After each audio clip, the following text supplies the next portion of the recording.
Turn that up. Check. Check. Oh, check. Oh, check. All right. Checking. I'm checking. Welcome, everyone, to the first ever episode of Unbearabull podcast. We have so much in store for you. This is going to be a kick-ass show. I'm very excited. Let's get into it. Let's do it.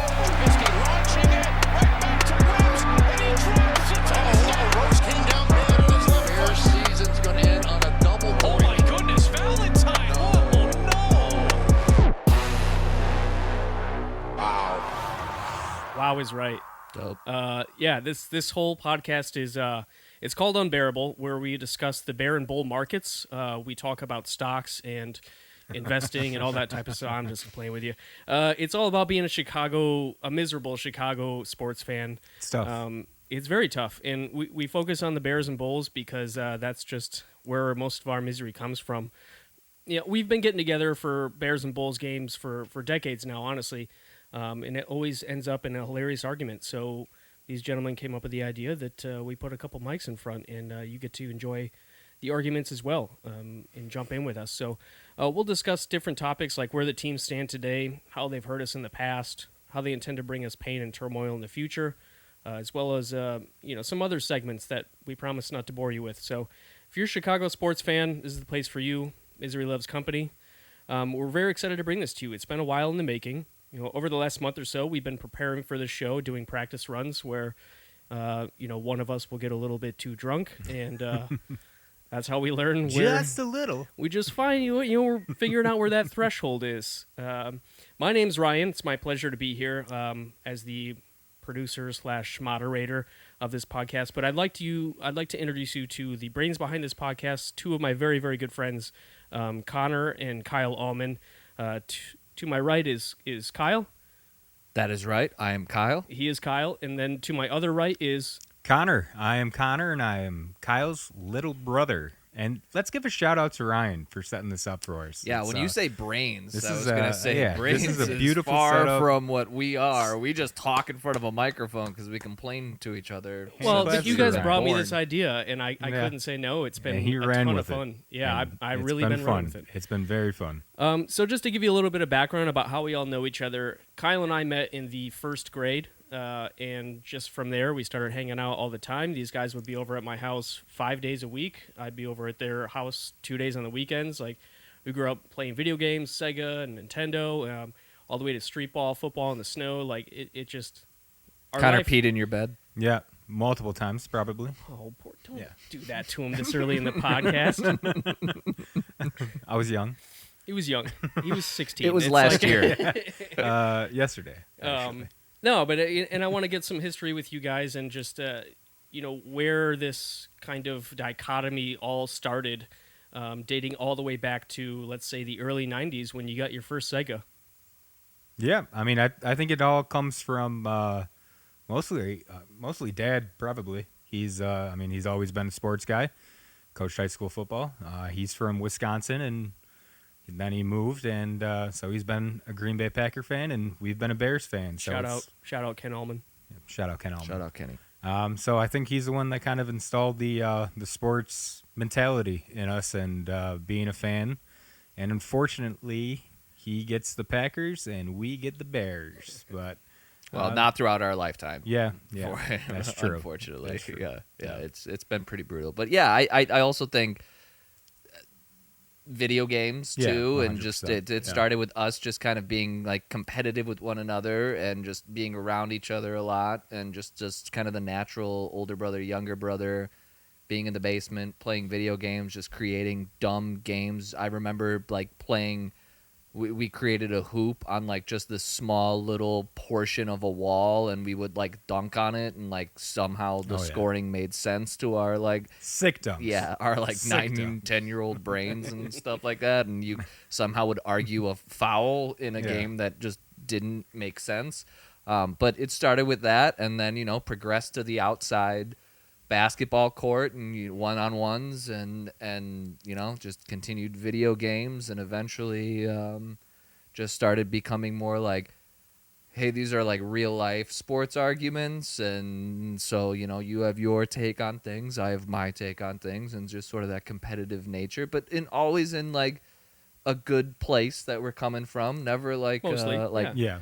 never like I'm gonna It would be disagreements a lot, but All the time. I Yeah. mean, I have videos of us sitting here on a Sunday night football game when actually it's all day Sunday starting from red zone where the sun's up and I'm filming an it's argument. 7 hours of commercial free football, right? I know, but it's noon. We're 2 beers in and the argument's going. Fast forward to the video 10 minutes later. It's 9:30 at night and we're still on the same argument 10 beers later. Yep. And that's just kind of how Yeah. the whole day goes. Even coming to, It's- playing Madden or 2K. it's mostly always video like, games. That's what I was gonna say. Yeah. It gets aggressive during the video games. Yeah. But I also That's- I think a good thing to preface this whole podcast with too, because we are gonna talk, which I'm sure Ryan will bring up, that we'll talk a lot of Bears, we'll talk a lot of Bulls. I think the Bears, the reason for wanting to do this and get in front of a microphone started because of some of the worst takes I've ever heard about a professional organization with the Bears and how they've suddenly changed. And now, if I could have had a microphone in your mouth last season with the Bears and some of the stuff you were saying about the organization with where you're at now, Yeah. I think that would just be sort of a reflection of what a lot of Chicago fans were thinking and sort of the mindset shift. And I thought that would be kind of interesting for other people to see, like, it does change with a move, and there are like, Yeah. just because you don't agree with a Roquan Smith move at the time doesn't mean that like it doesn't pay off in Yeah. its own way, shape, or form later on. And I would say yes, that's true. That's all future talk, but Would you say I could also have agree? some takes that you called insane before, like trading Derrick Rose while he got his first injury, and then that the second injury happened again because he would be injury prone because it's tough to play basketball like Derrick Rose played basketball and come back from an injury like that where he's explosive. And guess what happened? So I my don't takes recall that may be argument, stupid, but I but would love to. All right, so let's not get ahead of ourselves yet. We have a lot to get to this episode. This is kind of the preface, the genesis of this podcast. So we're gonna start with where we are, and we're gonna start with the Bears. So I'd like to get you guys' takes on what they did this offseason, your thoughts on the draft. So for those listening who might not know, we originally had the first pick. Okay, we traded to the 9th pick. Is that correct? Originally, yeah. Yeah. Carolina. and then and then we went to the 10th. 10th. Okay, Traded Yeah. back one spot, picked up another Yeah. pick next year, a 4th round pick. yeah, and then we obviously traded for DJ Moore, who's a absolute stud wide receiver.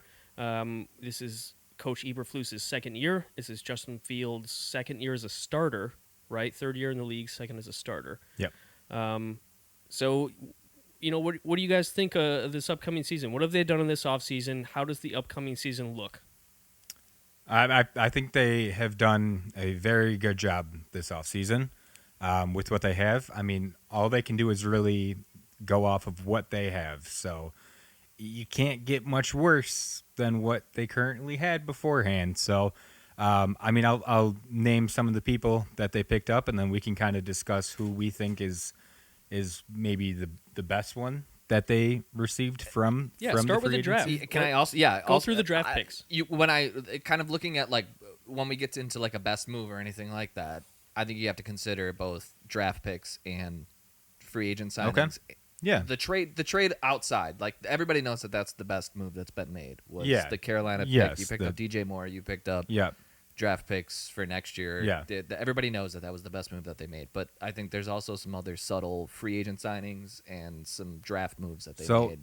DJ Moore, TJ Edwards, Jermaine Edmonds, Nate Davis, DeMarcus Walker, Deontay Foreman, Robert Tunyon, Andrew Billings.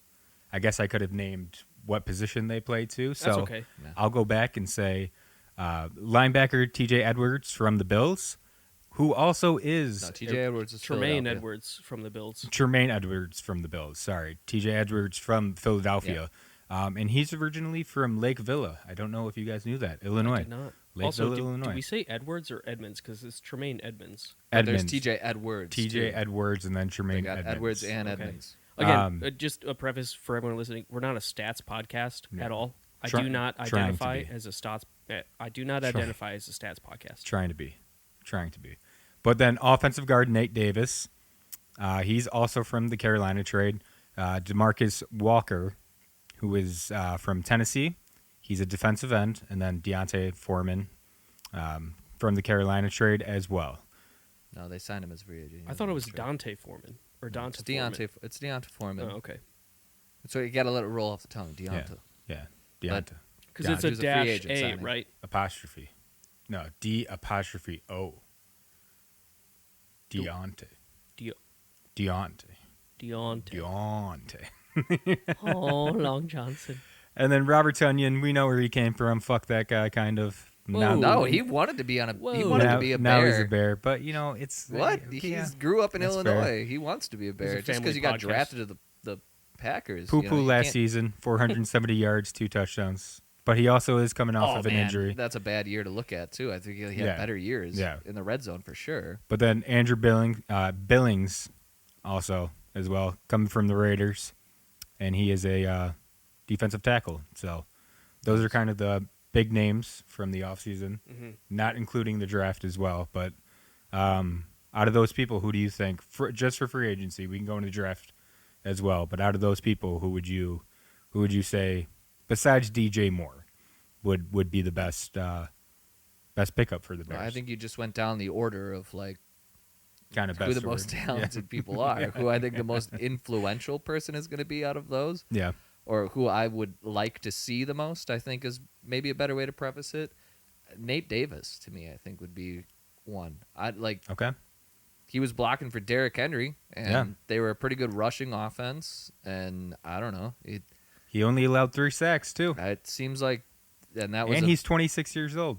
big only position to 26. need. That's another thing to bring up too, is like Poles' philosophy and Yeah. all of this is All like of- bringing in young people Yep. on like contracts that make sense is an important thing to look Yep. at. Like it's the Bears' old way of looking at stuff was, I want to bring in the sexiest name. I don't care how much I got to pay that guy, but I want to bring him in, and he'll fix this like Band-Aid problem that we have, and this will be our solution to that problem. Where Poles just seems like, no, this guy's a good player. He's young, and I can get him at a good price right now, and so I'm gonna invest in this guy, and then kind of just, if I have a loss somewhere, try to fill it with another need in some way, shape, or form. He just seems a little bit more strategic. I know that was a big answer just to Nate Davis, but to me, the one that I would like to see the most is Nate Davis. Yeah. I mean, I'm going to go with TJ Edward. 159 tackles last year, 2 sacks. We need a linebacker. You know how I am. We'll get more into that with the linebacking crew, but I think that's the interior defensive lineman and the linebacking crew for the Bears, I think, need a lot of help. So Andrew Billings too, and TJ Edwards. And I don't think they're done too, which is Yeah, why yeah. this is kind of hard to answer, because obviously their biggest need right now is an edge rusher. You got to get to the quarterback, and they don't have anybody that can get to the quarterback. So No. of those names that you listed, DeMarcus Walker to me seems another name that like had a sneaky good. I think he had like 8-9 sacks last year. I don't know it in front of me. I don't have a computer in front of me to look at, but 32 tackles, 7 sacks. 7 sacks. Yeah. Okay, so I mean, who was our leading sacker last year was Jaquan Brisker out of the safety position. So And if I can so- get 7 sacks from somebody on the line, That- that already is an upgrade to me. That was something that. How do we feel about Gibson? Tavis Gibson. Travis Gibson, yeah, I don't know. They're young players, Yeah. so you never know when you're going to get that leap. It all is about like your opportunities that you had. He had a lot of opportunities last year, and I don't know if he did a whole lot with those opportunities, but you never know what happens from one year to the next. You have a down year and then, get it the next. I don't know. I just like, that's another Bears thing that we always love to do, is like, this guy didn't have a good year, get rid of him, as opposed to like, okay, maybe there were other scenarios around him that like didn't allow him to be successful. Instead of giving up on the guy, like maybe build around and make some moves to allow him to do what it is that he does best. And Jaquan Brisker was a rookie last year. Is that correct? Yeah. I mean, to have, I love their draft last year. Oh, They had yeah. good And talent. again, that was Ryan Poles. But to have your rookie safety be the leading sack person, that's embarrassing. Now, I could be very wrong on this stat, and I'm not being able to find it right now. But Konnor right now I is heard, Google searching on his computer I how heard- to beat your brother in an argument. No, I heard something about Travis Gibson that he was Travis Gibson that he was the top 5 most double teamed defensive end or edge rusher in the NFL last year, and I don't know if that's because the rest of the Bears defensive line sucked, that they're just Probably. High Yeah. chance, Yeah. very high chance. Take Just- the one guy that might yeah. have a chance of getting Yeah. into the quarterback so, out. so now that they actually have more people on Yeah. the defensive line, Yeah. maybe he can have a breakout year, but it would be interesting to see. I know that in OTAs that Eberflus was saying that it's not a given, but then their defensive line, Albert, I can't think of his name right now, Albert something. Samson. Yeah, sure. Albert. Yep. Samson. He was saying that he's been the most improved player on what he believes. Dominique Robinson? No. The other Gibson. Oh, Travis Gibson. Yeah. Alberts. But I believe that they're switching Gibson to the other edge, so he's going to have to learn how to put a different hand down and get explosive off of a different hand, which isn't that easy. It's like you're so used to doing one motion, and then you kind of have to learn. So maybe it's going to be a little building block for that. But I don't know if he's going to be the one to stick around, or if they're going to try out somebody new. So, And to your point, Konnor, it's if he's able to learn that other side, that just makes him more versatile. So you can start moving him around in different formations. So it's a great skill to hone in if you can. Which, I mean, you're a professional football player. It's pretty likely that you will. And in answer to your question earlier, I think I'm a little different than you guys. The player that I'm most excited for is Tremaine Edmonds from the Bills. And reason being is just I love his energy, his tenacity. I feel like he's a really good locker room guy. And he's just, wherever the play is, he's there. Whether he's on the ball, around the ball, to the left of the ball, to the right of the ball, that guy is a ball hawk. yep. And I'm really excited to see what he does this season for that defense. Yeah, I mean, the only thing is he is injury prone. That's the only thing. Best ability is availability. But what they depth, say. their depth So, at linebacker is substantially better. Yeah, I know it's just yeah. adding 2 guys, but I mean, you Yeah. can look at what Jack Sanborn did in the Yeah. role. You have Yep. T.J. Edwards, like you said. That guy was no scrub at all No. for one of the best defenses in the Defenses, league yep. last year. So I just but they also had the best defensive line in the league. That's which kind of fun. which is what I was gonna say is Yeah. like what's gonna help though is Yep. that you need I think they have positions that they're still gonna fill, and everybody knows that they need an edge rusher, and there's some names here. I don't want to step on toes, but if you want to go into Yeah. So I guess let's pick who are. You said Nate Davis. I think the one that I would like to see the I like most. that actually. It's not necessarily like I don't know. Like I'm not like none of those names to me outside of Tremaine Edmonds, because I think he's got a little bit of like all pro like star potential name behind him. Outside of the rest of those signings, none of them are like big sexy picks or like Yeah. I'm stoked for this. I'm excited to see how they contribute and help what the Bears do. And I Yep. think all of them are smart signings. I just don't have like a sexy name. I like DeMarcus Walker. I want to see if he can thrive in a new role. I Yeah. like Nate Davis just Yeah. to see how he can help what was a horrendous offensive line last year. Yeah. Yeah. And you picked T.J. Edwards. Yeah. Cool. Yeah. So those are the puzzle pieces that we got in free agency. We're very excited about that, but there's still some missing pieces on this team. I mean, we kind of really sucked last year. Still some spots to fill. So there's a lot out there that's still available. I don't know that we have enough assets to trade, but let's go through some of these bigger free agency names. Konnor, can you go through these real quick? Or you can, what you can do is just name somebody from, a list or something like that you would think would be the The one name that you're sticking out to. Free agent wise, I believe football games are won and lost on the line in the trenches. So we need an interior defensive tackle. I want a big guy that can take up 2 offensive linemen.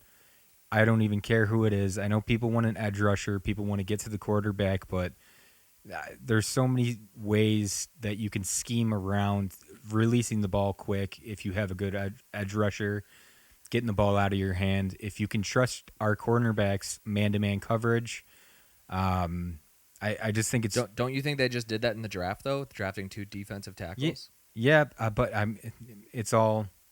Yes, and they're doing... And going off of the double of team it. argument that you made about Travis Gibson facing a lot of double teams, if you go back and look at like Gervon Dexter's tape in Florida, faced so many double teams, which you're not going to face as much in the NFL, I don't think, as a rookie. Yeah, but the one thing that scares me about watching Dexter, like his tape, is that he just stands up. Like he doesn't fire off the ball. He doesn't stand up. He talked about how that's what his role was at Florida. He wasn't supposed to be a straight shooter. He was supposed to be that sort of like mid-second line of defense, and they asked him to do that. Yeah. And Zach he's Pickens gets off the line fast because that's what he was asked to do. So it looks sexier on tape. So I think it's like you can't just look at like college tape too and be like, this is... Yeah. So let me ask this question. Let's pose it this way. We have one more move in the offseason that we can make. What is that one move based on, and we have some names in front of us here of some bigger free agents.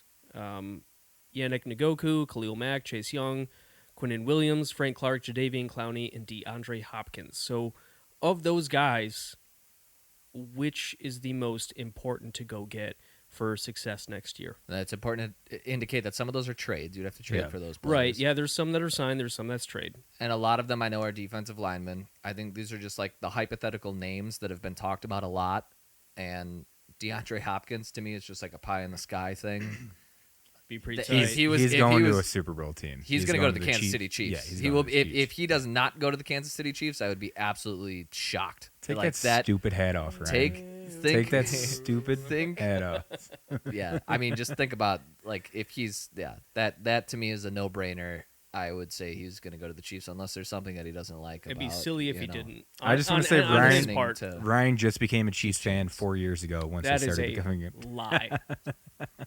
My uncle, shout out Uncle Fred, gave me my first Priest Holmes jersey when I was like 11 years old.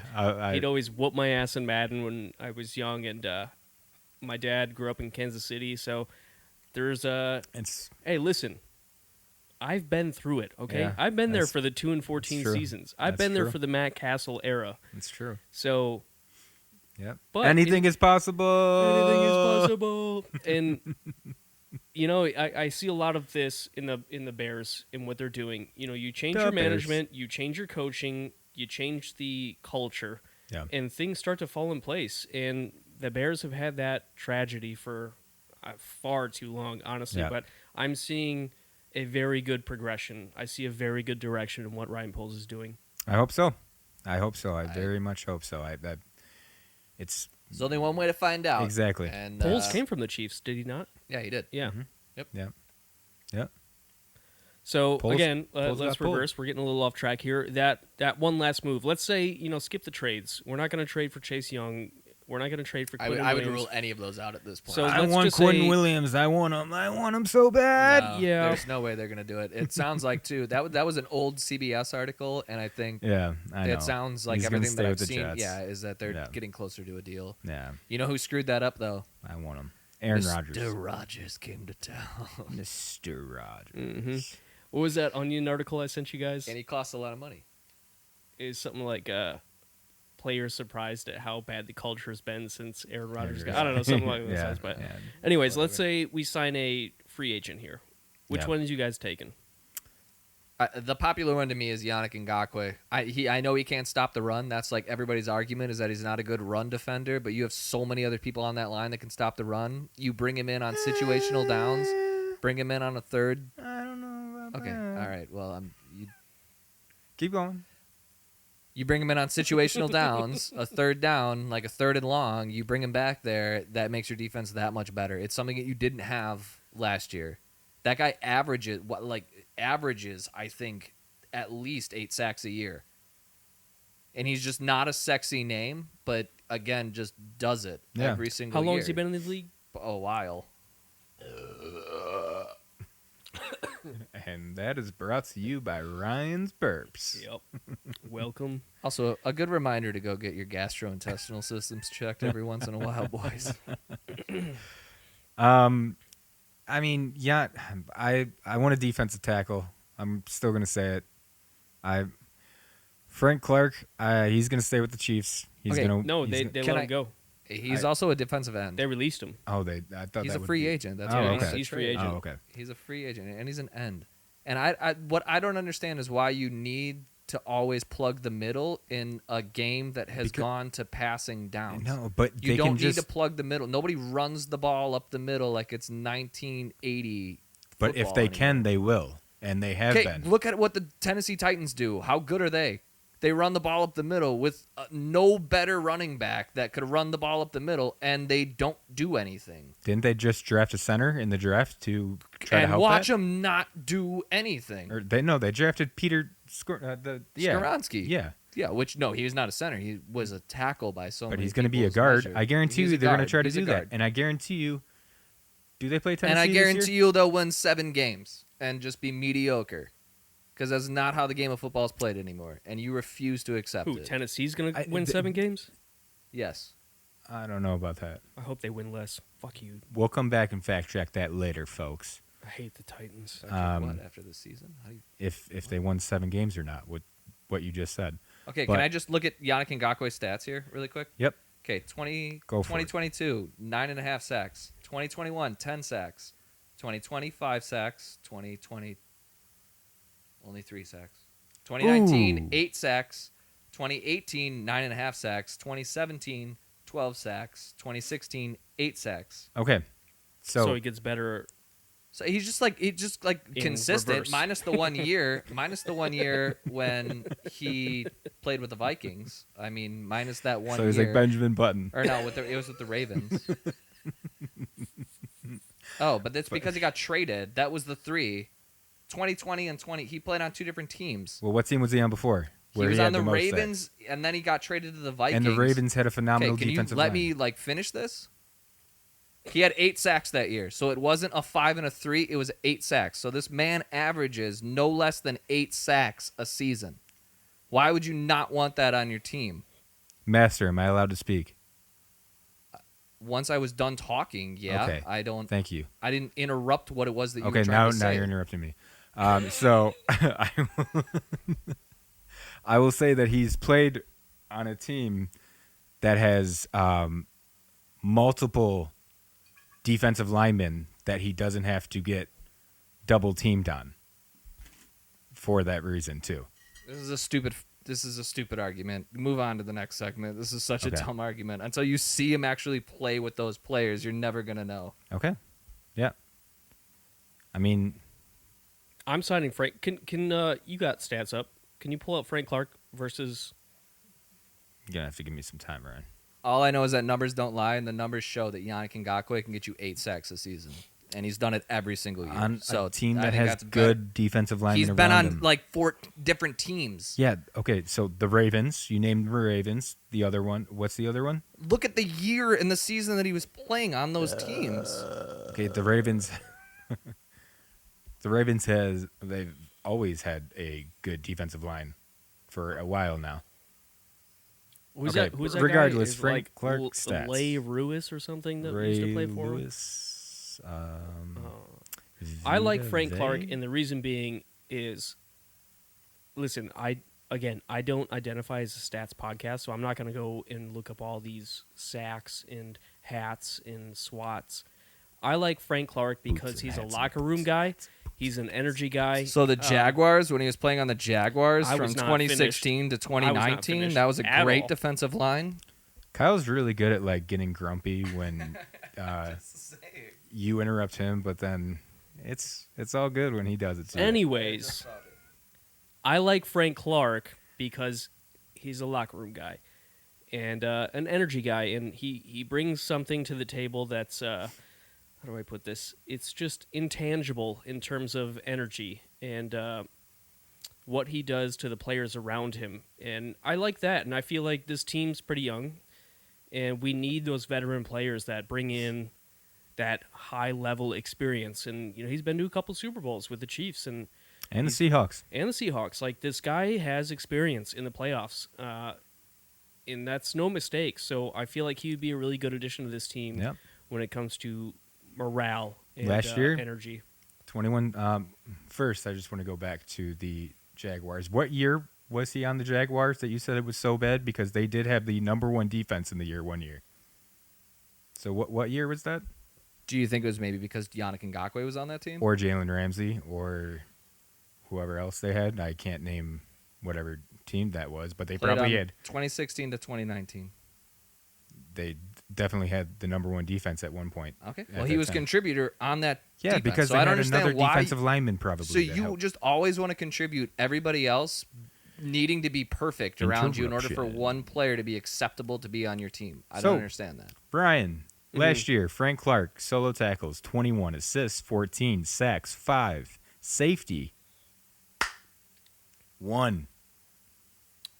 I mean, not bad. That's pretty good. Total tackles, 35. Games played, 15. For a team that's, you're also playing alongside Chris Jones like that. Yeah. That front end is pretty solid. You need 2 people. You And can also, see the decrease in... Another thing to consider is the defense is not on the field that much because you have Patrick Mahomes on the other side. So if he had to play more, do those 5 sacks become 8 sacks? Yep. That's very true. But we can look at why I kind of focus on needing another person. Let's look at Khalil Mack when he had nobody else. He had Robert Quinn, who did absolutely nothing for us. And then you saw all they did was double team Khalil Mack, and his numbers went down tremendously. Where you need somebody else, or they're just going to double team somebody. So he's a free agent right now? Khalil Mack is? I don't even know. That's he's what too it looks old. like on the schedule here. He's too old. We're organized, everyone, by the way. Yeah. We have everything laid out, ready to go. So we're not just spitting shit. Even though we're not a stats podcast, we're ready to go with information. Is he a free agent? Regardless, I don't want... He's too old. Yeah, I think so. He might be under contract for this season. Okay. Yeah. Well, all right. So I think that kind of covers what we're looking for in terms of free agency. We got some great signings. We had a great draft, which we didn't really cover. We'll cover in the next episode. Let's kind of get into this upcoming year, make some predictions. We'll do the schedule breakdown a little closer to the season. I think, come August when we see a little bit of preseason and get a better idea of what this team's identity will be. But let's make some early predictions that we can come back on and shit on in next January. Where do you guys think these Bears end up? I don't want to get too ahead, but there was an article that you sent earlier this week, Konnor, where everyone's like, who's going to win the NFC North? Lions, Packers, or Vikings? Yeah, who's going to And there was just zero love for the Bears, and I love. felt disrespected. Where do you guys think they end up this year? Record-wise, playoff-wise? I mean, it's a crapshoot in the whole. I mean, I'll let you talk about the Detroit Lions, but I honestly think it's going to be very, very, very close for everyone. I'm hoping 9 wins. That's what I'm hoping for, is at least 9 wins. If it's not 9 wins, I think that is a very big disappointment with the Bears. And we can say, well, they're young. Well, this is Eberflus's second year. We have to give him time. But it's like, how much time can you give him? I just want Justin Fields to stay healthy and happy. So as long as he's getting numbers up, I just hope for 9 wins. But I still think the Minnesota Vikings take the division. They have the better offense out of us. I believe so. I mean, Kirk Cousins blows on any primetime game, but Stephon Diggs is a dog. Dalvin Cook might not sign back with them. That would be huge. But I believe it's going to be the Minnesota Vikings, but you can talk about the Detroit Lions because everyone loves them, I guess, now. So I'm not saying the Detroit Lions are going to win.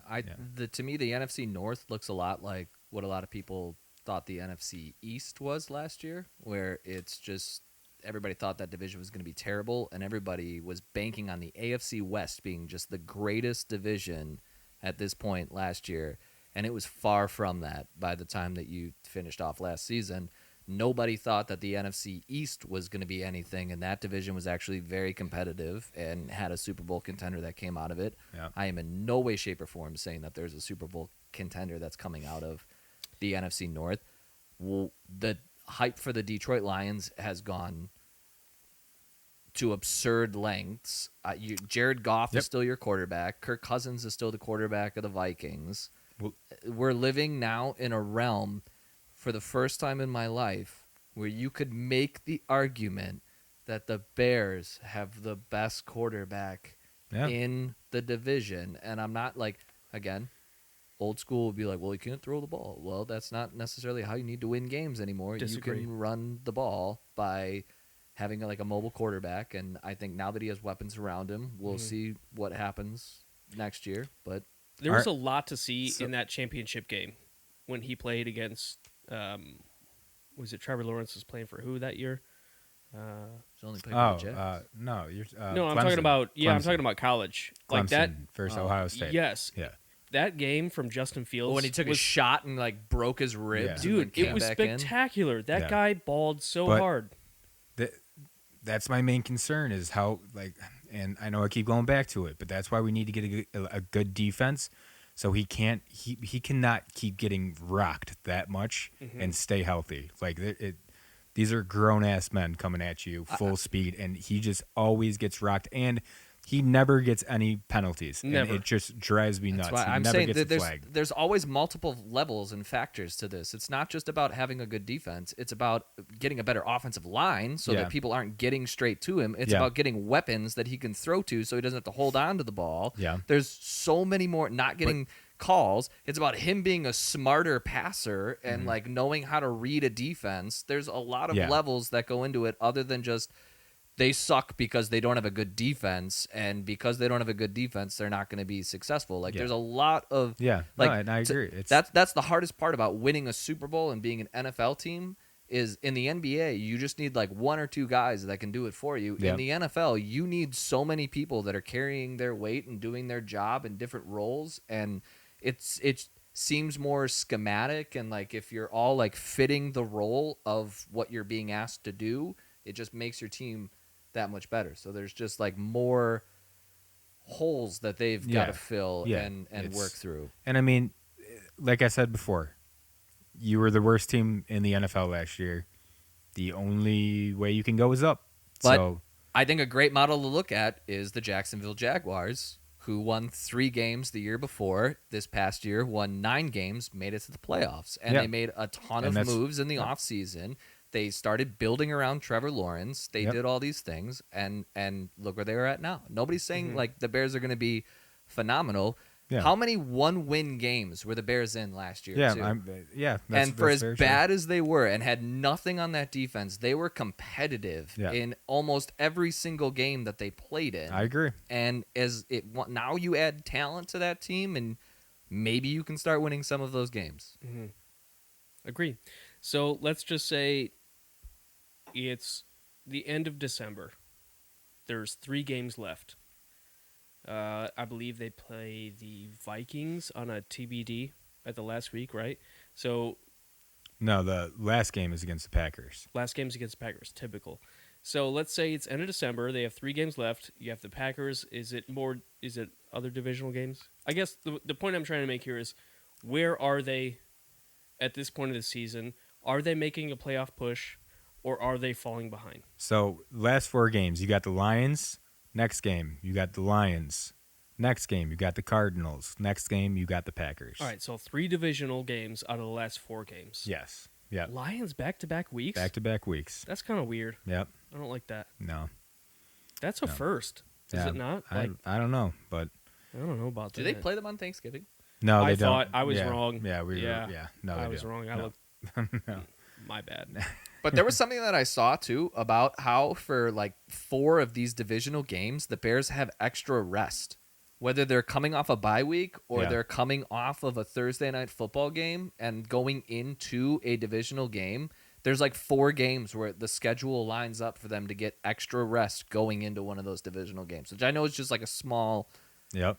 Hey, thing to anything look we can at. But get, man. yeah, when you're just Yeah. a scrap team that's like just trying to, get as much leverage as you can to get a win. Yeah. I mean, the most beautiful scenario would be the last game of the season, Chicago Bears versus the Green Bay Packers. Shout out Papa Ken.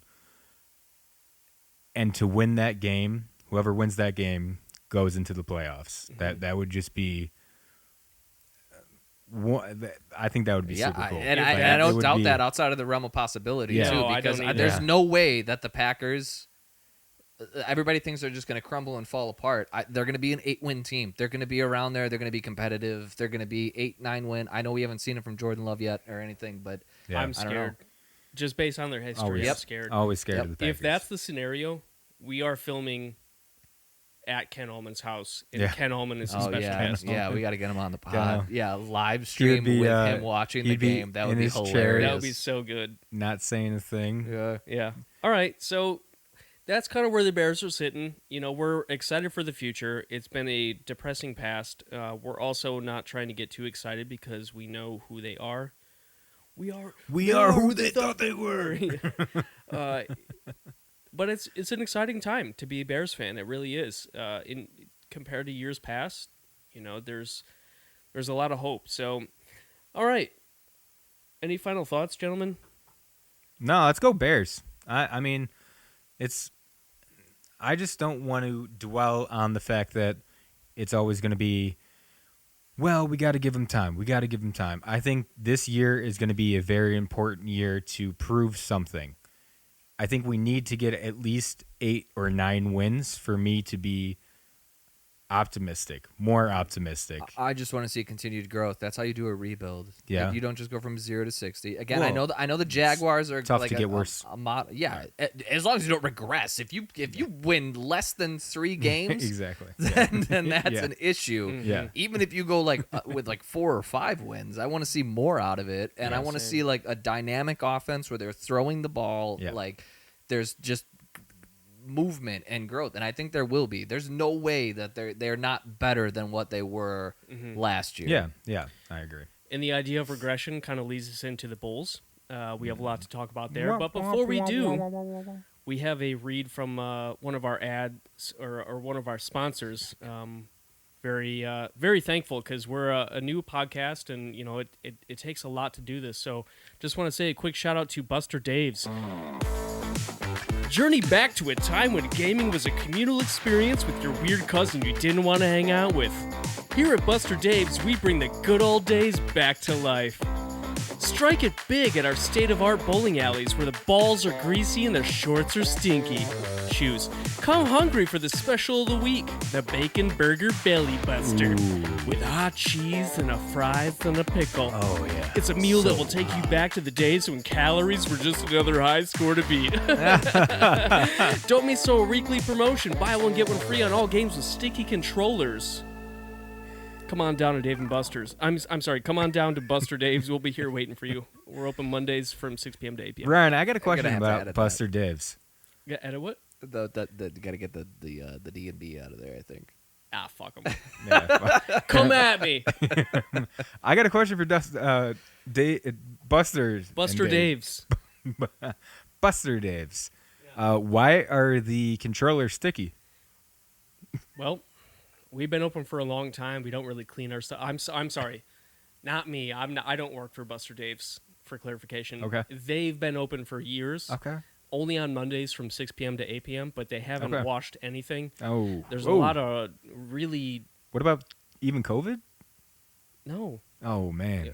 And, it's... Hey, but we still appreciate the Yeah. They give the out free sponsorship. Cheetos. That might have That's- something that's to do with pretty it, cool. like Yeah, Cheeto controllers. that's true. and- Yeah, which Cheeto- is disgusting. Cheeto Maybe hands. fix that. Yeah. But they're thank you following- very much for the sponsorship. Yeah, thank you for your $10. Sponsor. So let's get into the Bulls. Kind of what I was talking about before in terms of regression, or we were talking about in terms of regression. The Bulls had it all going for them. We put billboards up all over the city saying fire guard packs, and we did. And I'll never forget where I was when I read that notification. I was in the kitchen at work making my cup of coffee. I'm like, holy shit, We they did it. finally We fucking did it. after years of Yeah. billboards. And we had AK take over, and he made some pretty aggressive moves right off the bat. And we all liked him and trusted AK. He got Denver kind of close to where they're at now, and Yeah. major props. But then this season happened, and it was a roster built for success, and it just did not. I mean, they barely got to 500. I think they were only 1 or 2 games over 500. Yeah. Yeah.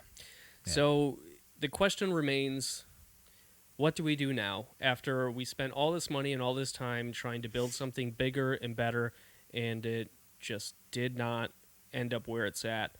What kind of moves do we make? And I think maybe we start with the fixes, guys. What would you fix first and foremost? I've been seeing a lot of recent news that they want to sign Vooch back, and they're talking in agreements to signing Vooch back. And I don't like that move. I know he's one of the probably top 5 centers, because center is a dying position. It's more so a power forward / center, and who can run up and down the court, who just can be a big body. Like Bam Adebayo, I would classify him as more of a power forward than a center, but he plays center, and he plays it very well. But as a true center, Vooch is one of the options that they're talking about re-signing. But I think that if they do re-sign him, then it should be an instant trade. You got to start rebuilding. This team isn't going to do anything.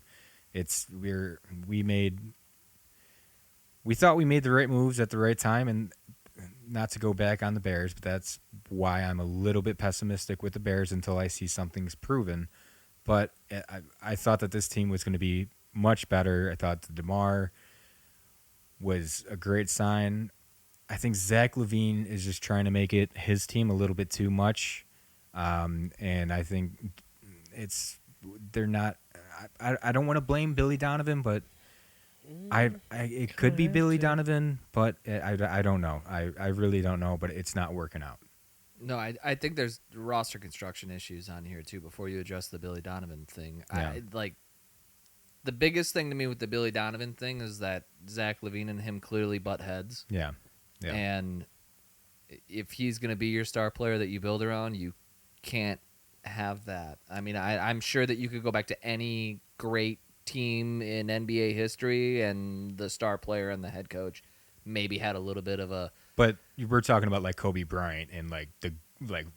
elites. Now, question: are you considering Zach LaVine the star of that team, or DeMar DeRozan? No, I would consider Zach LaVine the star of this team. But I feel DeMar like DeMar DeRozan is good. He was good, but again, I love DeMar. I'm not like knocking the man. I love everything that he's done ever since he's come in and been a Bull, but I don't think he's a great defender. He's not phenomenal on defense. And then offensively, I get that the mid-range game is sexy, and we love to talk about how great he is in the mid-range, but that's not how the game is played anymore, and the ball gets stuck in his hand. It's based off of ball movement, and when you're trying to move the ball, he's an ISO mid-range player, and so it just gets stuck in his hand, and then there's no ball movement. Where, like, you look at a guy like Nikola Jokic for the Nuggets, the ball, he sees it, And it's not like, how am I going to try to do this dribble ISO move in the mid-range? It's, I'm seeing the whole floor right now, and I'm going to move it to somebody else. Yeah. And then the But, ball is I mean, moving. He's a freak, though. Yeah, but But the Nuggets are I good agree. because they have players that are 1,000%. moving the ball. Yeah. And I don't know why that's so hard to figure out in the NBA. Yeah. That's why the Bucks sucked in the playoffs. Well, that's was why the because Celtics sucked, too. All they did was it's just dribble down ISO and shoot. ball, and Yeah. you know what it's going to be. I don't know why there's this hesitancy in the NBA. Remember when the Golden State Warriors were so good, and you watched their off-ball screens that they would have, and how people were moving off-ball, and you would just run through screens, and then somebody would be open. Yep. I don't see that in the NBA right now, and I don't see that with this Bulls team of like people being creative off-ball, moving off-ball, going through screens. It's just everybody stands around. We go into this ISO ball game, and then maybe once in a while somebody's like, "Let's do a pick and roll." And so you have somebody come up, and then they either pick and roll to the basket or they pick and pop, and it's I just don't understand it. I don't know if it's like laziness by the NBA. And but I very much agree. I think that's what makes Jokic because and why he should have won MVP. Because he is so unselfish that it's just he doesn't care about points. He cares about finding the open man. He knows he's going to draw a double team. He knows somebody's going to be open, and he can make that. He can execute that pass. One of the smartest basketball players I've ever watched. Agreed. Ever It was like he knows his game. He knows what his Yep. limitations are. He knows that he's not athletic. He knows what and he knows doesn't how to need to do. conserve energy Yeah, too. but but like useful. It'll be just like one like. You watch him just pass a ball. How many like over the shoulder passes does he throw where he just like knows the guy's gonna be there because he understands the offense and like trusts his teammates and like you just don't see that a lot. It is Let's talk so about- accurate every time. Yeah. We can talk about more about him later though. Yeah. Sorry, Let's stay we in the kind Bulls. of Let's got stay in the off Bulls. track there. Sorry. So, all right, let's talk about coaching now. So- Maybe we keep the same roster. I don't think there's a whole lot you can do. You know, we'll get to free agency. We'll get to possible trades, but let's focus on the coaching right now. Is Billy Donovan the answer? Does he take us to the promised land? I don't know if he's the answer, but it's who he has right now. Yeah. And I know there's a lot of like players that swear by Billy Donovan and love Joakim Noah. There's like it's his like favorite coach that he's ever had.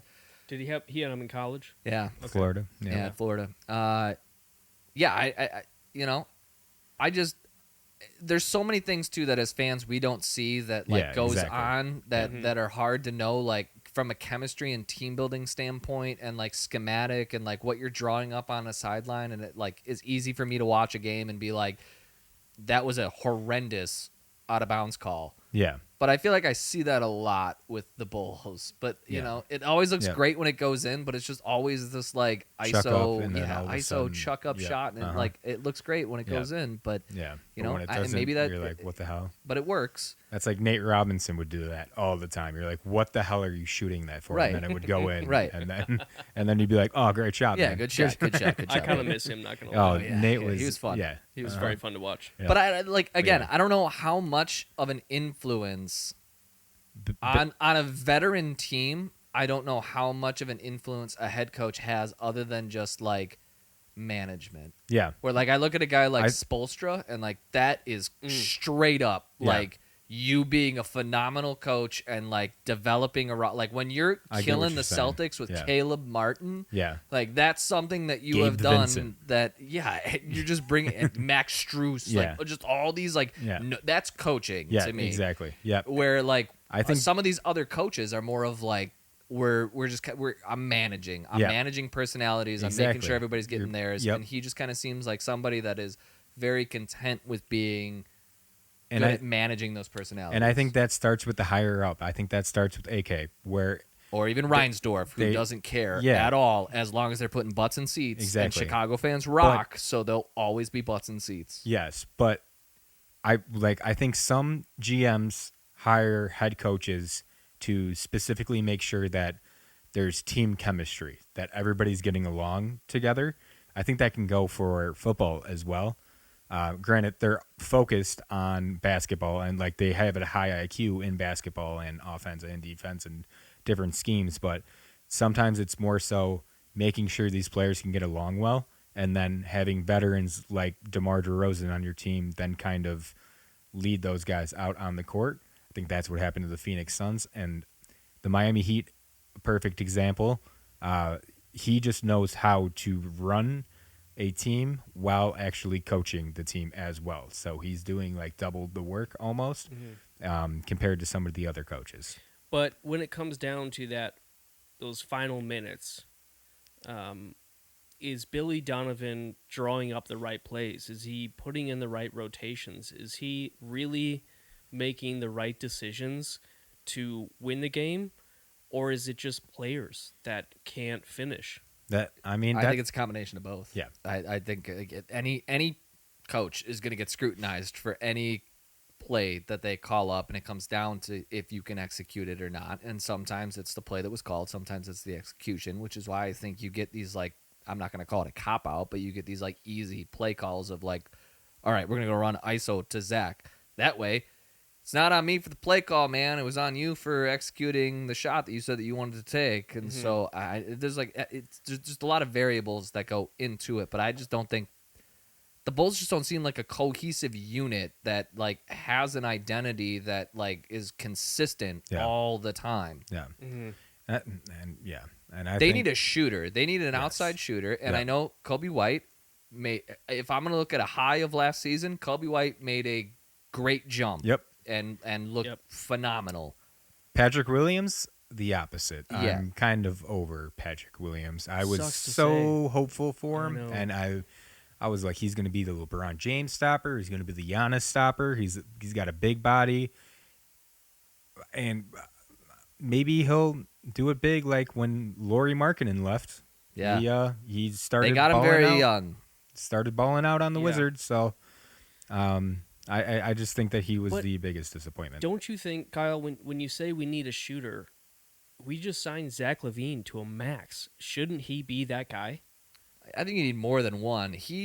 When I look at a shooter, Zach LaVine can shoot a three, but he's also a ball dominant guard. We're not talking about John Morant now, okay? So everyone knows. No, he's a ball dominant guard that can drive to the basket. He can do a lot of things. What you need is an off ball, like more off ball shooters that complement his game and do that thing. That's what Milwaukee built. They looked at one player, Giannis. What's your weakness? Can't shoot the three. What are we going to do? Every other player that we put on that roster is going to be able to shoot the three so that when he's playing his game, I can just kick it out to that person. That person I know is going to be able to shoot a three. That person's going to be able to complement my game. Where the Bulls don't have that. Like, DeMar doesn't necessarily complement Zach's weaknesses. That's like the mid-range game is not a weakness of Zach LaVine. Zach LaVine can't play defense, so you need defenders. What you should have is a small forward that can defend the hell out of like the best player. Yep. You need somebody that can rim run with him. If he's going to be that fast athlete, you need a point guard, which is why the whole Lonzo thing is so frustrating. I was going to bring that up, too. Lonzo is such a good complement to Zach LaVine, and you haven't been able to see it on the court that it's frustrating. To me, that's what their biggest need is, a point guard that can do the things that Lonzo does. Do you think a issue with the Chicago Bulls is their I wouldn't know how to phrase it, but their injury staff? So whenever somebody gets hurt, it always seems like it always seems like it takes forever in a day for that person to come back compared to other teams. Well, also it's just a high risk, and that's coming down to conditioning, right? Yeah, but it just seems like other teams can get these people back with the same injury way quicker than what the Chicago Bulls staff can do. So I don't know if that's a thing. Yeah, I'm just tossing also it out variable there. too on the injuries that they have too. It's just sad because I think we might have seen the last of Lonzo Ball in the NBA. He's probably done. All the reports I'm seeing is that injury. That's the end of his career. He might not ever step a foot on a basketball court. We went from Bulls fans complaining about Derrick Rose and he's a piece of glass. Get rid of him. We're done with him. And then you were like, all right, Lonzo Ball, bring him in. And then it was like we got like a half a season of Lonzo, and now it's the same story. Yeah, I mean, they look great. Yeah, you pull up Lonzo highlights, and it is electric. The lob passes to Caruso, Oh my just throwing gosh. it just makes everybody else around him better. compliment. That's Yeah. what Dude, That's he what I'm was perfect saying for this is team. full court passes. Yeah. That were just on the money, And man. then speaking of a shooter, we would have been able to get LaMelo Ball over here in Chicago afterwards no, too. No, I'm kidding. not happening. Big And baller brand, LiAngelo, baby. yeah. Not BBB. happening. So let's talk trades a little bit. There's a lot of pieces that can move around. There's a lot of gaps that we need, a lot of holes that we need to fill. Who are we trading, and what are we trading for? I already said it. We're getting the most out of Vooch. I think he's the trade, but the shitty part is it's either got to be, DeMar DeRozan or Vooch, and they're both old in age, so it's going to be tough to get a lot of good assets for him at this time. Patrick Williams hasn't produced enough to kind of intrigue teams to want him. So like a Vooch and a Patrick Williams trade for maybe draft picks. I think you just got to trust the process. Got to rebuild somewhere. You just gave Zach LaVine a max contract. Maybe he'll win out, get rid of that contract. I don't know. Like you can't with what we have. I don't think we can get anybody that's going to be big market, big names. No, I think it's good. You're going to go into like a slow, medium rebuild here for a second. Yep. And the hard thing about you can't trade Vooch because he's technically an unrestricted free agent, so he can explore. Which, if I'm Vooch, to me, the perfect place for Nikola Vucevic to go would be the Milwaukee Bucks, where he could just sit on the outside and shoot threes, which is what he loves to do. He does not love to play in the paint. And then the Brook Lopez is also a free agent. They just let him walk. The Bucks re-sign Chris Middleton, bring in Nikola Vucevic. I think that would be pretty potent for them. But it's a good move. If I'm looking at the Bulls, you're gonna go into like a soft rebuild, but you're gonna tell Zach, like, okay, you're a max contract player. Just tell me how it is that you want to play. Yeah. And then you're gonna try to start to look at players that can fit around him. Yeah. It's hard to pick like what would be a good trade. I know that was on there that I put on there, but it was like, you don't know who a trade partner is necessarily going to be if there's people that are willing to get rid of people. I mean, let me phrase it this way then. If you were to fill one gap, if you were to fix one thing, point guard. I mean, you kind of have to. Lonzo's not coming back, man, and I don't think Kobe White is a point guard. I think he's a shooting guard. Point guard, and maybe play Andre Drummond when you need to get rebounds, because you had nobody that could rebound the basketball. Exactly. You just need a big that can go in there, that's athletic, can rebound the ball, and then a point guard that can push the ball with Zach LaVine. If I'm looking at a trade candidate, I would look at DeMar DeRozan. I know you're probably not going to get a ton back for him, but get something back for him. Get a young outside shooting piece. You're starting to do something. You go into a world of mediocrity, but they're still mediocre now. Yeah. Mm-hmm. So look at contenders then who would benefit from DeMar DeRozan, and what do you think we can get in return? I don't know. I don't know what the like market. Where does I don't where know does what the market value. Where would does be he for land? DeMar DeRozan. It would have to be like a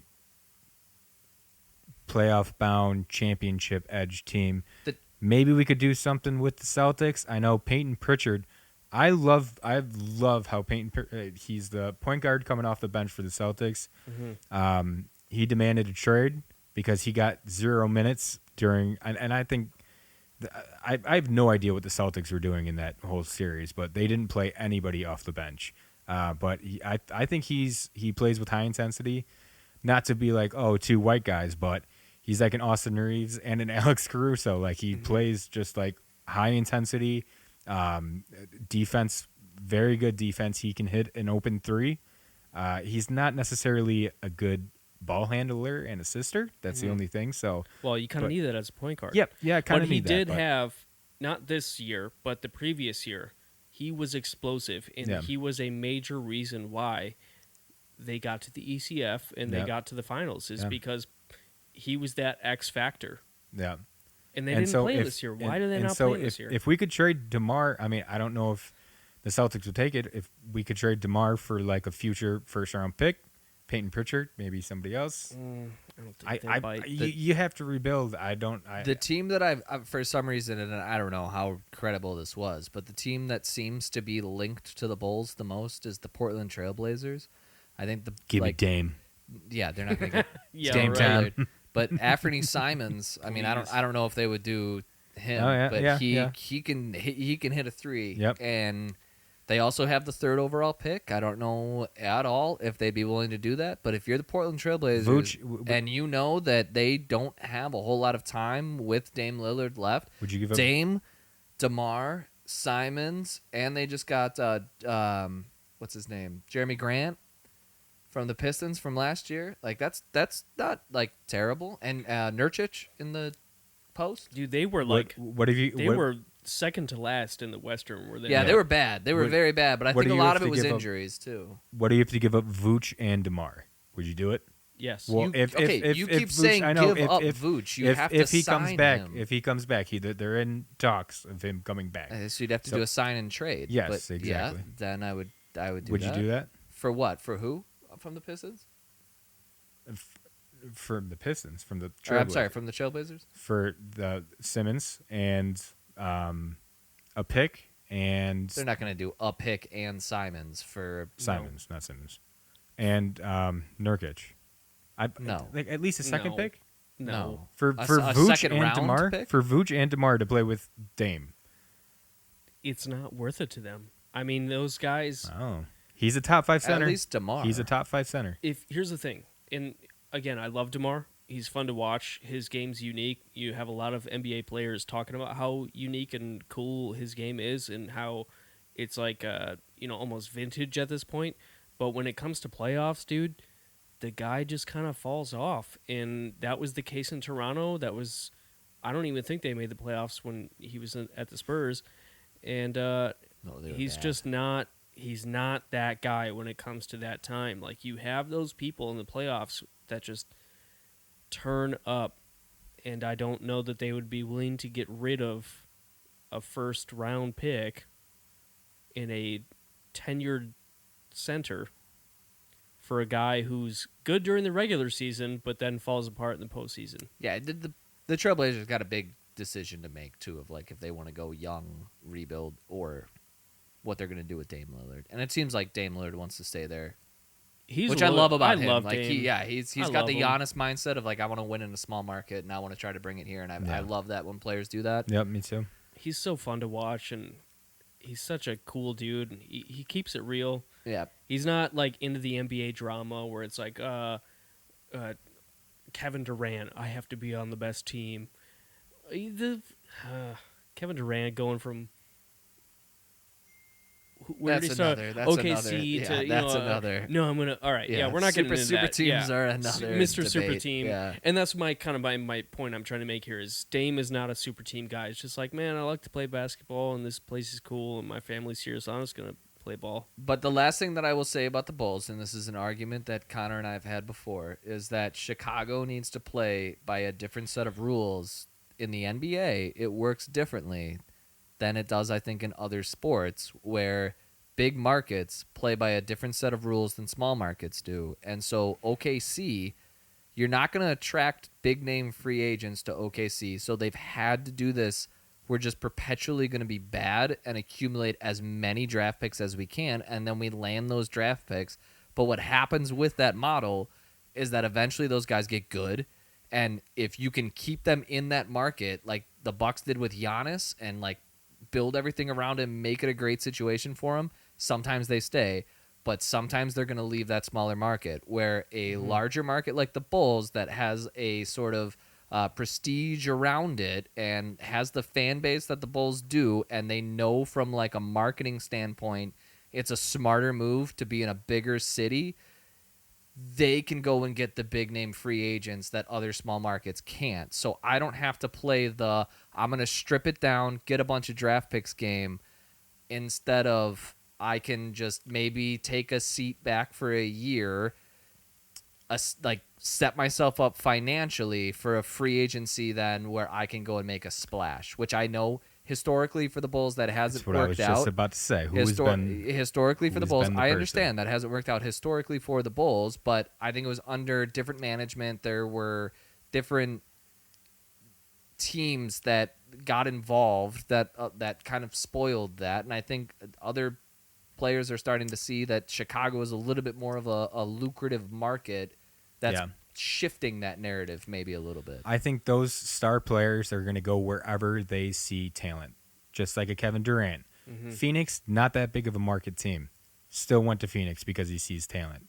The number one person, the best Chicago Bull that we've seen probably since Michael Jordan or Scottie Pippen has been Derrick Rose. Where did we get him? In the NBA draft. I still think that it comes from the NBA By draft. a sheer chance. Yeah, 1.8%. and I'll bring that up in chance. conspiracy. and I'll bring that up in conspiracy later. Don't worry. Can't wait. Stay Stay tuned, everyone. But yeah, no, I still think that it needs to be done in the draft. Patrick Williams thought he was the one, not the one. I don't. Again, it could be all coaching, training, staffing, like all of those guys that aren't just developing these guys good, but we Right. can't see those kind of. All we see are what happens on the court, and it's not working out. So I don't know if it's a GM issue, if it's and I know you got to give it time, but what we have right now, not good, I know. not a good situation for the Bulls. So, But- Especially with no draft to picks. go back, on what you were saying about DeMar DeRozan, he's been in 63 games and he averages 22 points per game. But last year against the, why does it say Milwaukee Bucks? That's who they played last year. Oh. Okay.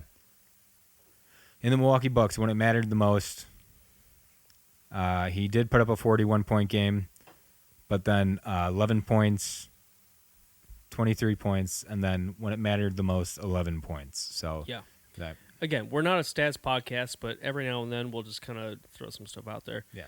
So, all right, let's wrap this up because we still have a lot to get to. But let's just real quick make some predictions for next year. Let's say we keep the same roster for the most part. You know, obviously there's going to be a couple moving pieces here and there, but we keep a lot of what we have. Billy Donovan's a coach. Where do the Bulls end up next year? Same spot, if not worse. I guess a better question would be, do you think Zach LaVine is at his peak? Because if so, then they're going to get worse. If you think that he can increase, then hopefully an 8 seed. Hopefully. I Just think so it's they very get knocked dependent on out what they put around him. Yeah, I think it's going to be the that's biggest, also true. the biggest But he's not the question. I mean, I understand think he's hit the his star. I think he's hit player, his but peak. I think we saw this is Yeah. his peak. I mean, it could be. I just don't see him being better than what he is right now. Which He is was an all-star. Yeah, which is very good. But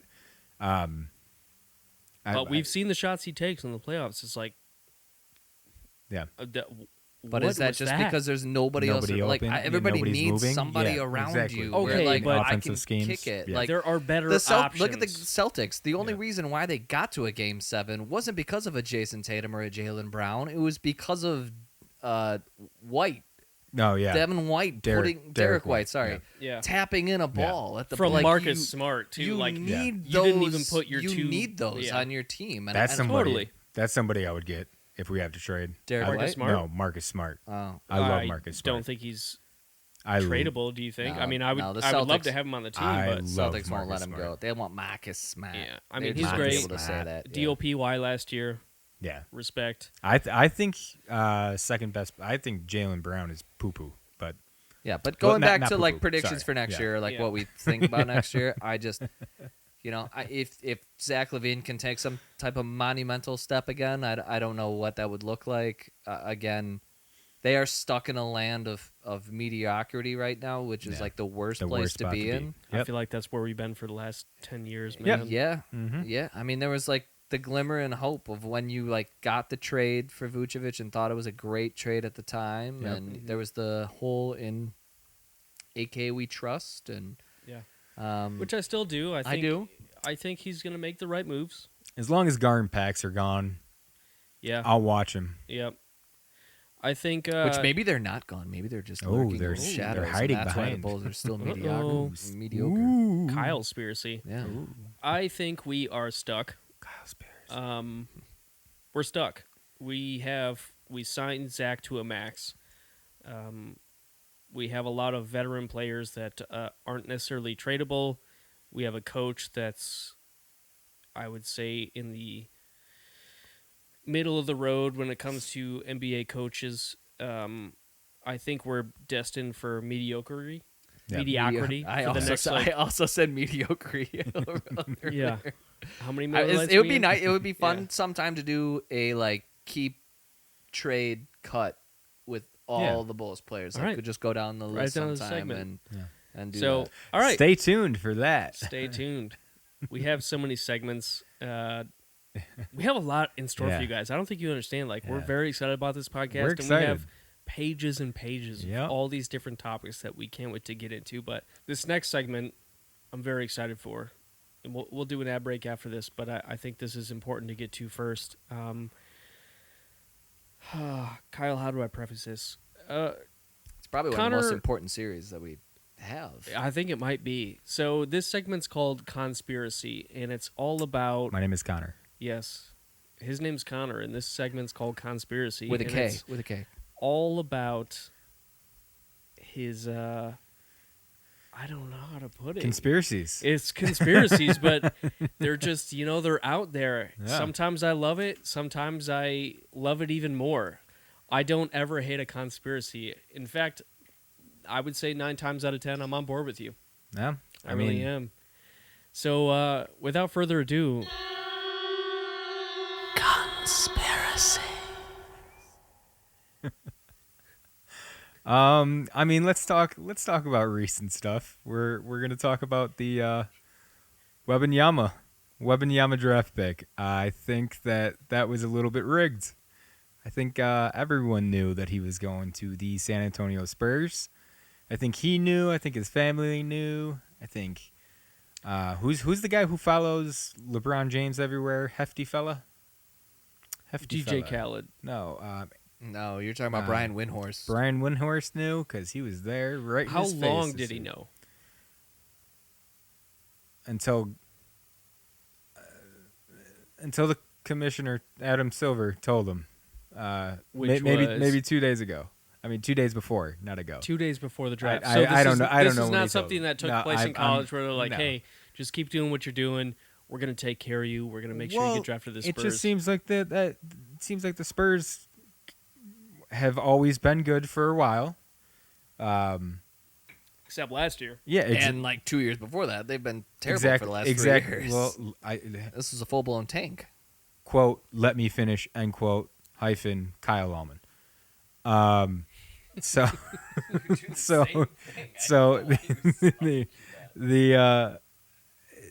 So they knew about this Wembanyama guy for a while now.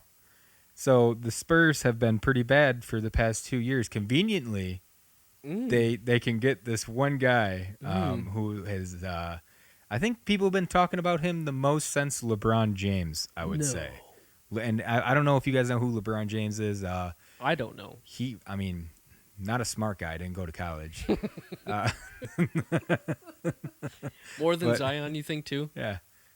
Yes. Yeah. I believe he's been talked about more than Zion. But the NBA has been known for its suspicious, all of a sudden, maybe big market teams, not huge market teams, but San Antonio. but bigger. But San Antonio's been 320,000. but they've been in the playoffs. As a Greg small market team. Popovich, Because they had a good coach and they had good players. and they had exactly, and now they're going to have a good coach and another good player, and so now Popovich is going to be done. No way. I think he'll do 1 year. Yeah, 1 year at the no. most. One year of 1 year showing He's at the got most. 2 or 3 No. left But- in him. but as Chicago Bulls fans, I think we can all agree that that was also a little bit sketchy. The fact that we got Derrick Rose with the percentage of the chances that we got Derrick Rose with. Okay, but I looked at this after which the percentage of the Bulls getting Derrick Rose was 1.8%. Ludicrous odds. Yes. But you look at how they do the draft lottery, there's no way that you can rig that. It is all like ping pong balls, and it's based off of your percentage. The cards were frozen. Okay, great. So looking at It the was last pre-recorded. So looking at the last draft odds, though, the Detroit Pistons, the Houston Rockets, and the San Antonio Spurs were all tied at 14% odds. So I don't understand how it would be rigged that they all had the same odds, but yet the team that was tied for the best odds got the first pick. Victor Wembanyama. He's Francais. He come from La France. Ooh, Tony Parker vibes is what. That's what he said. Okay. Is Tony Parker was his favorite player growing up because he came from La Storyline. France. So we're going storyline essentially. So yes. So I think that he wanted to always be a San Antonio Spur. Him always wanted to be a San Antonio Spur. Him. Zazer. And we just lost a portion of our listeners. I don't care. Turn it off. I really don't fucking care. But yeah, it's just hey, good for the Spurs. I'm just saying that the NBA has been notorious for being a little sketchy when it comes to drafts. So they had a 33% chance between Detroit and who was the other team? Houston. 14. It was four. They were all all tied for 14%. 13.3. Yeah. 3. Round the two, cross off Detroit, Houston, and them. Yeah. So Yeah, it's so not a something like that. 13. It's 33. Yeah, something like Yeah. that. Yeah. If you're asking me for a math question, you are asking me was wrong in the dumb math guy. class. I was in the dumb math class. Shout out remedial math class, Ryan. Yep. Ooh. Shout out, Mr. Kim. Shout out, Mr. Kim. Thanks for telling And us Mike stories Coit. about wiping And Mike your Coit. ass in the fucking forest instead. We of just teaching wanted to us learn math, problems. man. Motherfucker. I got yeah. caught for So, cheating but in his class. and here's where I agree with you, Konnor. Is it fits the storyline better to be like, oh, Tony Parker's my favorite, France, Popovich, and Manu Ginobili overseas. versus going to Detroit, which is a city that is in peril, and then Houston, which is like, why would you ever live in Texas? Although I did. San Antonio is in Texas, Ryan. Was that the joke? Oh, I don't understand I that. feel like of no, those you're right. options, Houston would be your like biggest market to Oh, go to. shit, I failed geography too.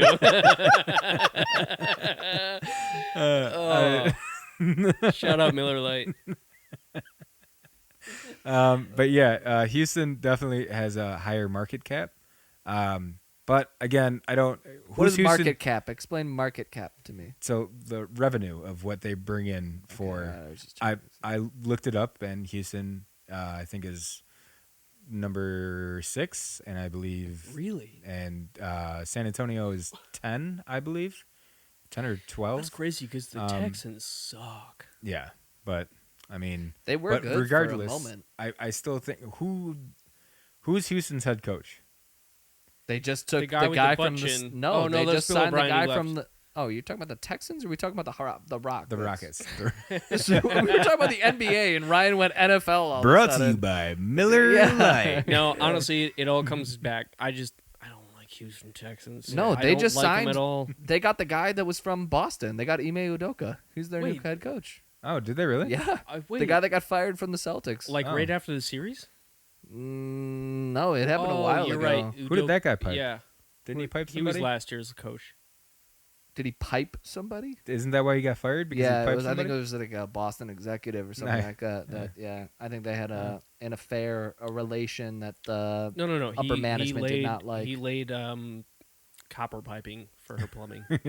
But regardless, I think the NBA which wants is Victor. brought to you by Copper Pipes. But the NBA wants Wembanyama to be the face of LeBron James is out, right? LeBron James is out. There's So gotta what be better somebody market new. to put him in than No. the San Antonio? What better Spurs? coach to put him with than Greg? not gonna be there Popovich? for long. He's going to be there when No. he's young. That's all you need to coach him. And then once you feed that young Jedi, All right, you over know, over once under the over under Jedi 2 years. learns. Over under 2 years for Greg Popovich coaching the Spurs. I'm gonna say over. I'm going to say over. I will take the under. I will say 3. I think he's going to do the what's his name at the Celtics? Go up into management.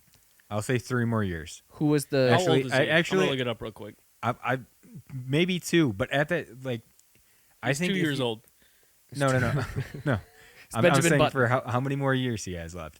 Maybe 2, but for Wembanyama, all you need is 2 years. If he can install, if he can coach him for 2 years, I think that he can kind of carry the torch on from there. And I also don't think Greg Popovich is some miracle worker that if you get him I would around. disagree. What? How good has that team been the last 3 years, and how much young talent has he had? Name me 3 players on the Spurs right now that are DeJounte relevant. Murray, Not on the Spurs. he's on the Hawks.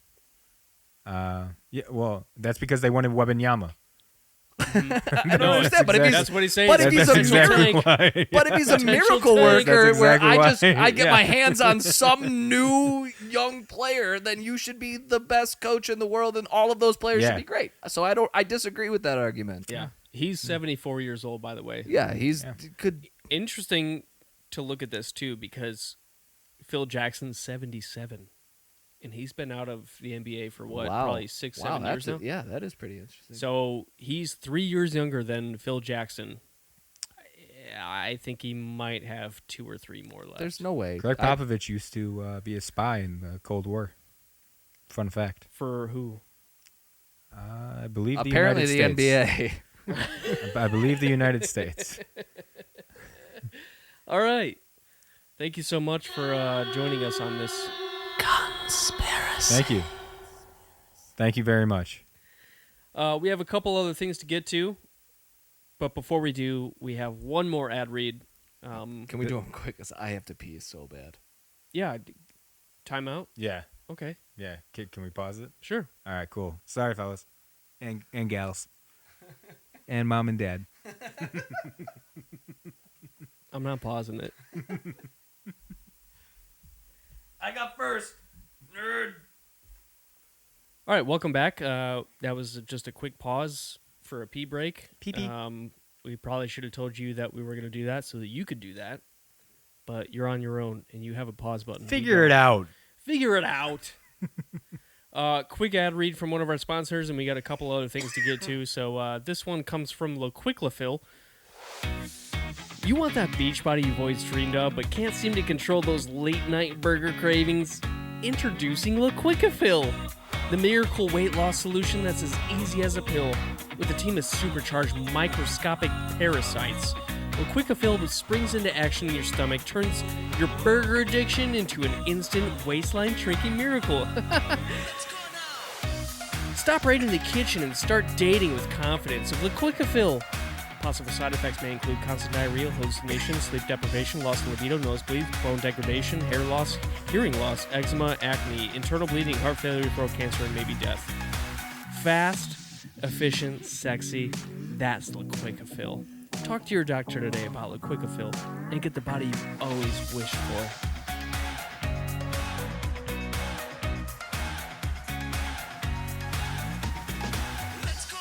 Man, I could use some LaQuickLaFill. That is one of our best ad reads that have ever been done. I could use some LaQuickLaFill. Yeah. Quickly.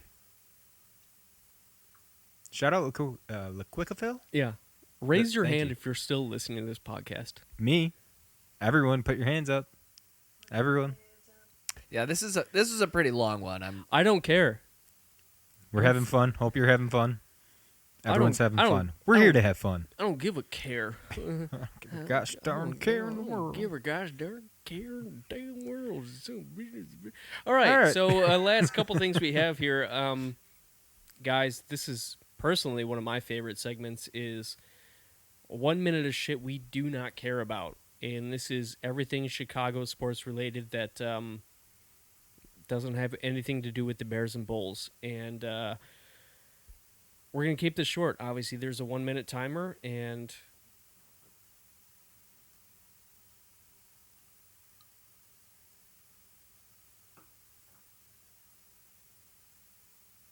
And then Thank you. And then Yeah, so maybe Konnor, you want to hit us off real quick? Let me get this started here. Where's our?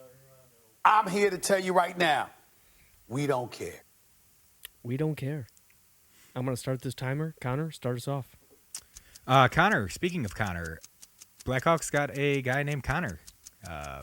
Connor Bernard could not care less. I believe Joe Quenneville is in Florida with the Panthers, and they're in the Stanley Cup Finals. So, Chicago Blackhawks don't care about you, and you're ruining the team. I don't think that's accurate. My 1 minute is not. You can look it up. Is Sorry. NASCAR coming to Ooh. Chicago? Oh, yeah. You like know, a that. lot of people pumped for the NASCAR thing in Chicago, and I could not give a shit less about cars driving around the streets of Chicago, racing each other, and yeah, I don't know. I have nothing else to say there. I know a lot of small businesses are upset about it, but yeah, cars. Yeah. So, Cubs, what are you doing in your last place? Shit! Couldn't get it up. Every time. All right. Yeah, Cubs are in last place. You all suck. Last segment here. We have the mailbag, and thank you so much to everyone who's. I can't believe we got this much mail this time. This is crazy. I mean, we have 4 questions. I got 2 for each of you. Oh, you only took and- out 4? Yeah, we got 4 questions, and Okay. they're from all over the U.S. I mean, there was And- at least 50. So I know. I had to narrow it down to Okay. like the best questions, Yeah. but it's just wild because like this is the first episode Yeah. and we already have people mailing us. Yeah. If you want to hear your question on this podcast, if you want to get these guys' opinion, please email us at unbearabullpodcast@gmail.com. That's how you can reach us. And without further ado, Unbearable. yes, Unbearable. I might have said that too fast. Shout out Miller Lite. 2 L's. It's in the link below. Just fucking figure it out, Subscribe. Smash that subscribe button. you boomer. Gentlemen, I made a intro for this, and I'm excited to show you. Oh, hell yeah. This is news. This is It's breaking news. I We made an haven't heard it. intro for the mailbag, and I kind of want to get your guys' opinions. So, All right. do you mind if I? Let's into fucking run it, Ryan. All right. Welcome to the mailbag.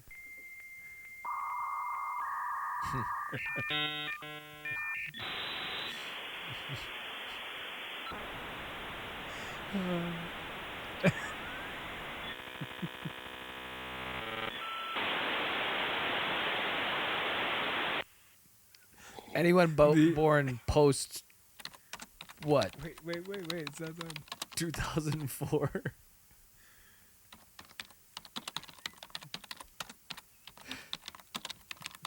The hell is this part? Is this a typewriter? What the hell? I understood the dial up. Oh, then it was typing on a keyboard. You've got All right. Welcome to the mailbag. We have just a couple questions each here.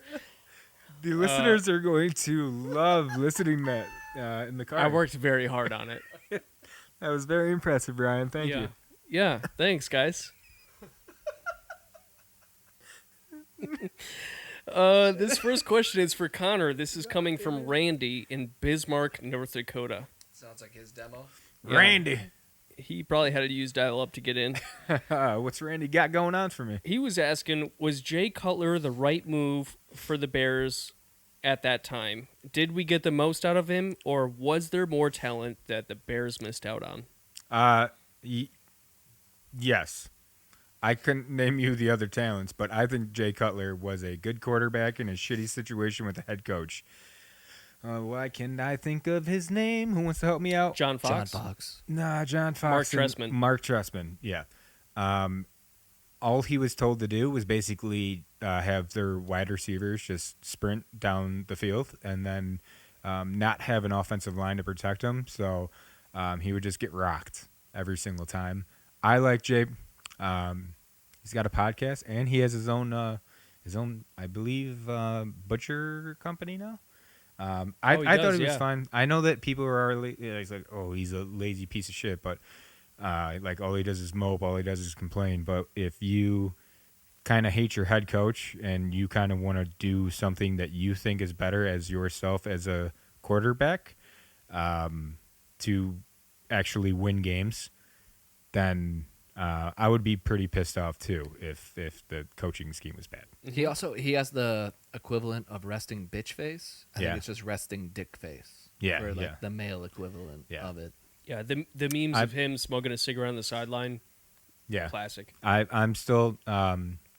This is Larry. Randy. from Randy, Bismarck, sorry, yeah. Randy. I apologize. But Randy, I was a big Jay Cutler fan. I believe he has the most touchdowns as a Chicago Bear in history of the Chicago Bears, which says a lot about the Bears. But the but yeah, it was the right move. They had the right team. Great defense on that team. Which won them games. And so yeah. And that's what I got for you, Randy. Kyle, as you feel us, there's only one left. Oh, Really? we got trouble in paradise, folks. Oh my goodness. I mean, okay, the display's on the table. You I'm okay good. with it? I'll figure it out. I'm drinking water. Connor's the most responsible one out of all of us.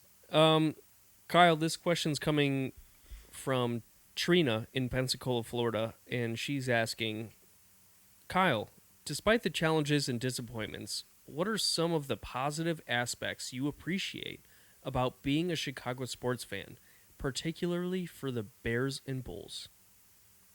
The positive aspects that I like, I just feel like the fans care Yeah, that's a what I was lot. gonna say. And, there's other cities where they don't care at all, whether they're good or bad. I mean, you look at a Bulls team. How many times have I gone to a bad Bulls team and the arena still sells out, which, again, is why Reinsdorf doesn't care about the team as long as they're putting butts in seats. Yep. And they always will because Chicago fans rock. Like, we just care about stuff, and I think sometimes a little bit too much, and I think we all, as we're sitting here on a couch doing the same thing, I think there's a lot of people in the Chicago area doing the same thing that have their own opinions on how things should be done.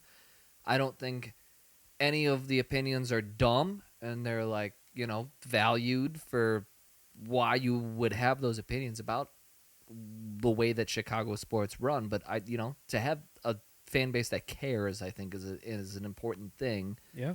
And no, the second would just be, I think the logos are cool. I think Chicago has cool Yeah, logos. I agree. Dope. Like iconic Yeah. logos. Great answer. And Great answer. the Bears need to go to the bear. Get rid of the C. I'm done with the C. Go to the bear. Yeah, that kind of that. That's yeah. us avoiding copyright. Yeah. Yeah. But the bear logo. Oh, is it's cool. so much better. Yeah, put that on our helmets. Yeah. All right, this next question's coming from Wesley in Montpelier, Vermont. Oh, Wow, thanks for listening, Wesley. This is crazy. Like, Vermont. we're reaching ends of the U.S. that I didn't know we'd reach, especially because this is a Chicago-based podcast. this could be Wesley Snipes. It could be. Highly doubtful, but Could be. this question's for you, Konnor, and it's saying, Konnor, how do you stay engaged with the Chicago Bears and Bulls during the offseason? Are there particular sources or activities that help you stay connected to your favorite teams? Yeah. I listen to a lot of sports radio, ESPN 1000. Shout out Waddle, Tom Waddle, and Sylvie. Those are my two guys on at 12. They're constantly talking about sports. They're constantly in the same situation that we're in. They are never, pardon my French, dick riding any of the Chicago sports teams. They kind of say exactly what we say. They're optimistic. They're pessimistic. They're going in the right direction. But they keep it real, and it's fun to watch them. And then Twitter also, kind of get those updates from Twitter. Obviously, the Twitter sphere is definitely a source. Mm-hmm. Shout out Elon. Shout out. Oh, we have He's a one last robot. question. Yeah, probably. We have one last question. This is coming from Beatrice in Rockville, Maryland. Oh, yeah. Another East Coaster. Crazy, because We're a Chicago Bears and Bulls podcast. We're popping out over there. So thank you, Beatrice, for writing in. We And might shout open up out women. I feel like there was like Yeah. a healthy balance of Yeah. women to men. Thank you for Yeah, we listening. had Mailbag. Trina and Beatrice this Yeah. week, and Well, Yep. fellas, let's not assume, but we can't assume. True. No assumptions here. no, you're very right. This question writes, Kyle, of the last 20 years, who has been the best bench player for the Chicago Bulls? Ooh. Over the last 20 years, did Ben Gordon come off the bench at any point? No, He was a Because that would be starter. my answer. He's starter. that would have been in my yeah. In the last 20 years, Tony Kukoc was not in the last 20 years, but Nope. he would have been one of mine that I would have picked. But he's not in 20 years. Man, Tyrese Thomas? Dude, that's crazy. I was literally thinking Cyrus that. Thomas. I'm not even that guy fucking was kidding. just kidding. so bad. I'm I not know. even fucking so kidding. Bad. I was about to say Tyrese Thomas. Oh man, no. Did Jamal Crawford come off the bench? I think at some point he might have, but I don't think it was for the Bulls. I think he was primarily a starter. I'll just go Clippers. through guys that I kind of liked that might have been one. Andres Nocioni, Oh yeah, yep. Mhm. Uh-huh. I Good one. loved him Yeah. as a player. Loved Antonio Davis. Okay. He, Big boy. I thought, did a lot of Ben Dirty Wallace work? was a starter, but trying to think of like big man. I mean, then there's Nate Robinson. Nate Robinson yeah, he was was just fun. fun Yeah, to he was. have off the bench. I'm I trying think to think of people, man. This is yeah, tough. this is a hard question, Beatrice. God. Beatrice, I man, know, you're laying she's- down, Beatrice, laying who's down, good the, at writing laying questions. down the tough ones. Who else came off the? She's been listening In the since last like 20 years. episode 1. I'm trying to think of teams that were good that like Oh, had players. oh, I got somebody. Which is also hard because in Yeah. the last 20 years, like try to pick the teams that were good. It was the I Derrick got Rose era. I got a fan favorite. B. Millie. Oh, Ooh, Brad Brad Miller. Miller. Brad Miller's a good one. Scalabrine. Yeah. Scalabrini's Scales, great. Yeah. Taj was always a starter, right? Yeah. Yeah. I love Taj. I know there's a name there that would be such a fun name, but I think we threw out a couple. Yeah. John Salmons, I thought. Oh was yeah. always- yeah. Salmons is He was Uh-huh. he was a starter though. I felt. Yeah, like. I think he was. Was Keith Bogans a starter? Keith Bogans was the starter on the team that was like perfectly constructed, and you wanted to get rid of Keith Bogans, but he had to be the starting shooting guard because they had nobody else. To defense, yeah. Mm-hmm. Yeah. So I think the answer to this question is a lot of people, but we make this a segment and we do a little research. And maybe next episode, Beatrice. Yeah, we'll get back to Maybe you. next Beatrice. episode, Beatrice, we will have a definitive answer for you.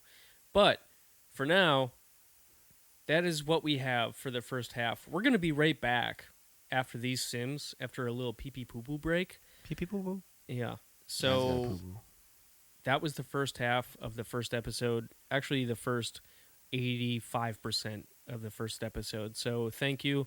This is going Thank to you, time guys. us out. We'll be back in a couple minutes. So now we're watching the NBA Finals, Game 2, and Denver is taking some free throws. They're up 5-6 now. No. Scores That would be- 47 to 54. Shout out Paul Yeah. Kim. KCP's on the line Yeah. with 55 seconds left in the second. Yeah. So, anyways, thank you again for watching and joining us for episode 1. It's been so much fun. It has been. We'll be back with some better Sims, with some better technical, whatever you want to call it. This one was a long one too, so It was. If you lasted this long, we appreciate it. It probably won't be this long going on, but we just wanted to give you guys kind of the overview, Yeah. let you guys kind of dive into the world of the Unbearabulls. Mm-hmm. Amen. Yeah. All right. Happy Father's Day coming up. Happy Father's Day. Well, we should do a pod before then. All right, so not yet. Not Just yet. Hold that for Ooh. next week. Ooh, Denver's up big. All right. Guys, thank you so much for an awesome episode 1. Can't wait for episode 2. Thank you. Bear Like down. and subscribe. Pew, pew, pew. Smash that button.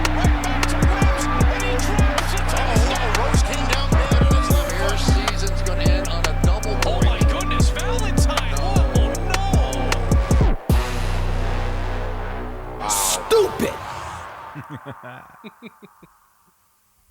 Stay off the damn weed. I'm here to tell you right now, we don't care.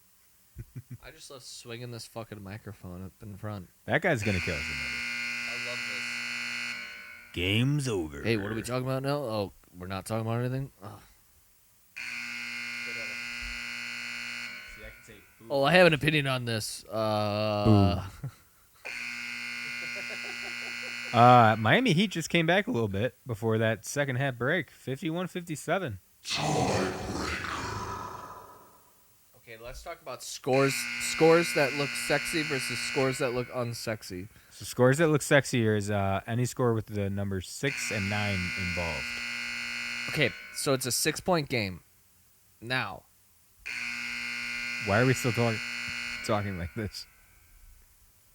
Are we rolling? Yeah. if you Extended. if you made it version. this far, This is Unbearable After Dark. use code COCK.